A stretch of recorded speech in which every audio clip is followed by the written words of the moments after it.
Jesus teria dito que toda pessoa que se divorciar e casar novamente estaria adulterando?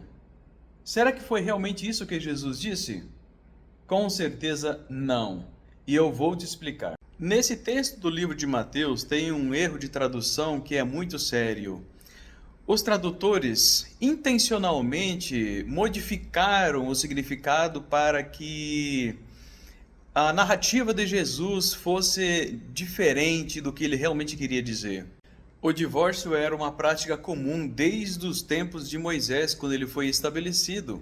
E as pessoas elas tinham o direito de se casarem, se divorciar e casar novamente quantas vezes fosse necessário. Mas para que o homem pudesse se divorciar, ele precisaria pagar uma multa.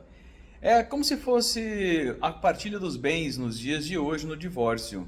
Então ele precisou criar uma brecha. E esta brecha era o repúdio. Então ele poderia se divorciar sim de uma mulher, mas ele não dava a carta de divórcio que deixava a mulher livre e que Jesus cita no texto. Infelizmente, esse tipo de divórcio era como se fosse uma alforria, mas sem a documentação adequada.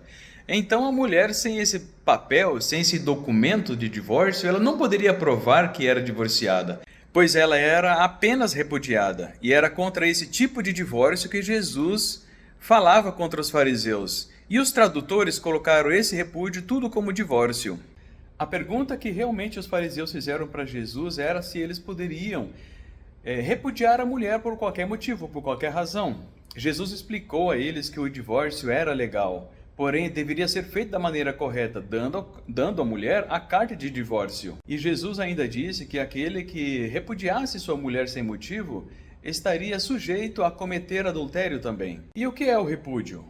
Ao contrário do divórcio, o repúdio mantinha aquela mulher presa àquele homem e ela não poderia se casar novamente e ainda tinha o estigma de ser amaldiçoada. Jesus veio diante de todos para repreender aqueles homens, dizendo que não deveriam mais repudiar as suas mulheres, mas se não as quisesse mais, que desse a carta de divórcio para que elas também pudessem recomeçar a vida. Você percebeu como um erro de tradução inverte completamente o significado de um texto? Jesus, ele nunca discutiu se o divórcio era certo ou errado, mas ele discutiu a maneira correta, ele apresentou a maneira correta de se fazer o divórcio.